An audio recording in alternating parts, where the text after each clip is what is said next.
আসসালামু আলাইকুম। চলো বন্ধুরা, আজকে আমি একটা খাবার বানাবো, ডায়াবেটিস নিয়ন্ত্রণ করা খাবার। এটা ওজন কমাতেও ভালো কাজ হবে।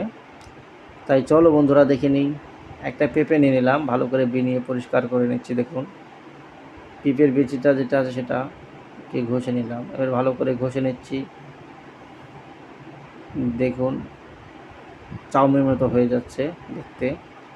দেখুন দেখতে কেমন, দেখতে খুব অসাধারণ লাগছে, খুবই ভালো হয়েছে। এবং একটা শসা কেটে নিচ্ছি, ঝিরি ঝিরি করে শসাটা কেটে নিব।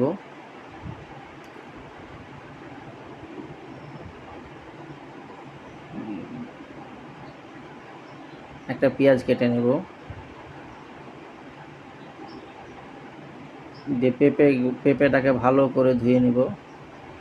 দেখুন, শসাটাকেও ভালো করে ধুয়ে নেব। এবার একসঙ্গে দুটাকেই রেখে দেব, মিশিয়ে দেব, রেখে দিলাম।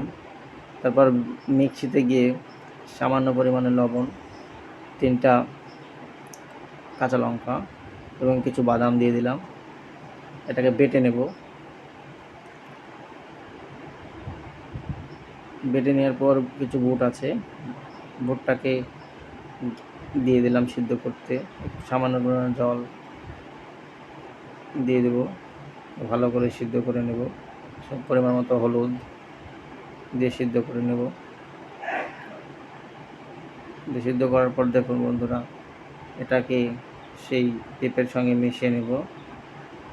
সামান্য করে খাঁটি সরষের তেল দিয়ে দিলাম, তারপরে বাদাম বাটাটা দিয়ে দিলাম, ভালো করে মিশিয়ে নেব। দেখুন, দেখতে খুবই অসাধারণ লাগছে।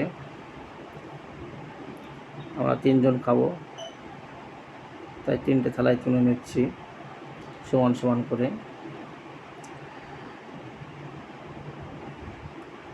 3 জনের জন্য 3টে ডিমের অমলেট করে রেখেছি, 3 জনে নিয়ে নেব, দেখিয়ে নেব। এবং ঘুগনি আছে, মুগের ডাল এবং মটর।